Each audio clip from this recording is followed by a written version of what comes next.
بسم اللہ الرحمن الرحیم۔ السلام علیکم ورحمۃ اللہ وبرکاتہ۔ آن لائن قرآن 93 چینل پر خوش آمدید۔ آج کی ویڈیو میں آج کے کیلنڈر کے ساتھ چند اللہ اور اس کے رسول صلی اللہ علیہ وآلہ وسلم کے فرامین، لیکن آگے بڑھنے سے پہلے نیکی کی دعوت کا حصہ بنیں۔ صدقہ جاریہ کی نیت سے اس چینل کو لائک، سبسکرائب اور شیئر کریں۔ بیل آئیکن پر کلک کر کے آل پر کلک کریں تاکہ ہر آنے والی ویڈیو آپ تک پہنچ سکے۔ ارشاد باری تعالی ہے، آسمانوں اور زمین میں جو کچھ بھی ہے سب اللہ ہی کا ہے۔ بلا شبہ اللہ کا وعدہ سچا ہے، لیکن اکثر لوگ نہیں جانتے۔ وہی زندگی دیتا ہے اور وہی موت دیتا ہے، اور اسی کی طرف تم سب کو لوٹ کر جانا ہے۔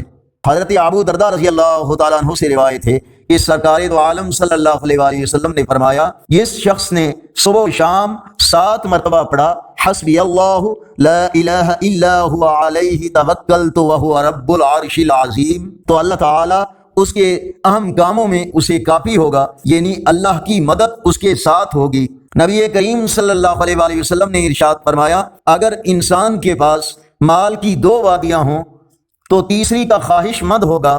انسان کا پیٹ مٹی کے سوا کوئی اور چیز نہیں بھر سکتی، اور اللہ اس شخص کی توبہ قبول کرتا ہے جو دل سے سچی توبہ کرتا ہے۔ ارشاد نبوی صلی اللہ علیہ وآلہ وسلم ہے، مومن تو الفت و محبت کا مرکز ہے، اور اس آدمی میں کوئی بھلائی نہیں جو دوسروں سے الفت نہیں کرتا اور دوسرے اس سے الفت نہیں کرتے۔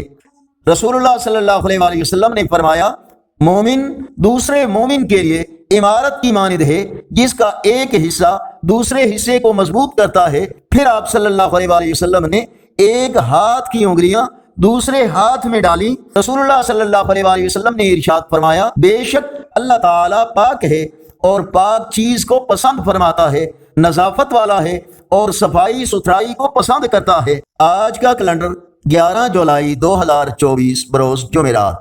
پاکستان، انڈیا، بنگلہ دیش میں 4 محرم الحرام 1446 اور پنجابی دیسی مہینے ہاڑ کی آج 27 تاریخ ہے۔ یقیناً اللہ اور اس کے رسول صلی اللہ علیہ وآلہ وسلم کے فرامین آپ کی اصلاح، ہدایت اور معلومات میں اضافے کا ذریعہ ہوں گے۔ صدقہ جاریہ کی نیت سے اس نیکی کی دعوت کا حصہ بنیں۔ اس چینل کو سبسکرائب کریں اور ویڈیوز دیکھنے کے ساتھ ساتھ شیئر بھی کریں، اور کومنٹس میں مزید بہتری کے لیے اپنی رائے اور تجاویز کا اظہار کریں۔ السلام علیکم ورحمۃ اللہ وبرکاتہ۔